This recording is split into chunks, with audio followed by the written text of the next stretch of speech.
ধরা খেয়ে গেছে। শুভ দৃষ্টি বিনিময় তো ভালো হইতেছে দেখতেছি। উপদেশটি বিনিময় ভালো হইতেছে। পল্টু কই? পল্টুরে বাজারে পাঠাইছি মাল আনতে। আপু কিছু লাগবো আপনার? একসাথে এবং বড়। আমার তো অনেক কিছু লাগবে, আপনি কি সব কিছু দিতে পারবেন? অন্য নারীর দিকে এক নজরে বেশিক্ষণ তাকায় থাকতে হয় না, নজরটা একটু ফিরাও। তুমি কি কিছু বানাতে দিবে আজকে? বানাতে তো দিচ্ছি। আমার জামা কবে দিবে? ডেলিভারি ডেট কবে? সামনের সপ্তাহে। দিছো 2 সেট জামা বানাইতে, ডেলিভারি ডেট সামনের সপ্তাহে। দিনের মধ্যে 3 বার হাজিরা দাও খোঁজ নেওয়ার জন্য।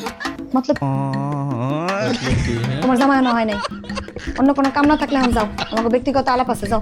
ব্যক্তিগত কথা পরে কম দেবো, আগে কাস্টমারের লোক কি? আগে কাস্টমার না, যেই কাস্টমার আইছে আর তো কাপড়ই বানানো হয় না, আরে বয়াতে কি করবা?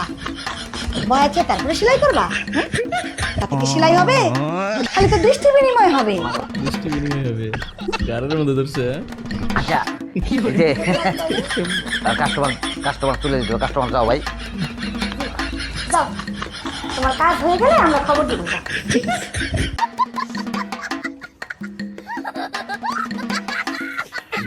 খালি মোবাইলটা লগে নাই, লাইভে যাইতাম, লাইভে যাইতে কাজ কোথায় আইতাম, যে কেমন অত্যাচার তুমি আমার করো।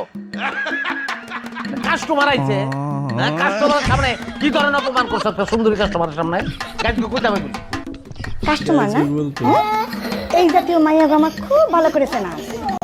মিষ্টি মিষ্টি হাসি দিয়া, মিষ্টি মিষ্টি কথা বইলা, ভাইয়া ভাইয়া ডাইকা সম্পর্ক তৈরি করবে, তারপরে সুই হয়ে ঢুকে ফাল হয়ে বাইরে দেবে।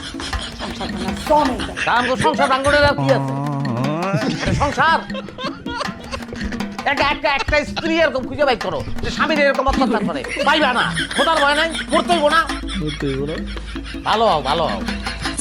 সুন্দর একটা কাস্টমার শান্তি আইছে এলে দিল। প্রেম করতে দেয় না। বলতো বলতো পল্টু না বলে বাজারে পাঠিয়েছো?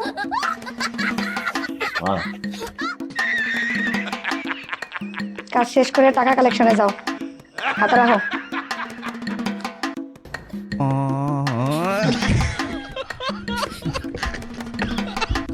গেলো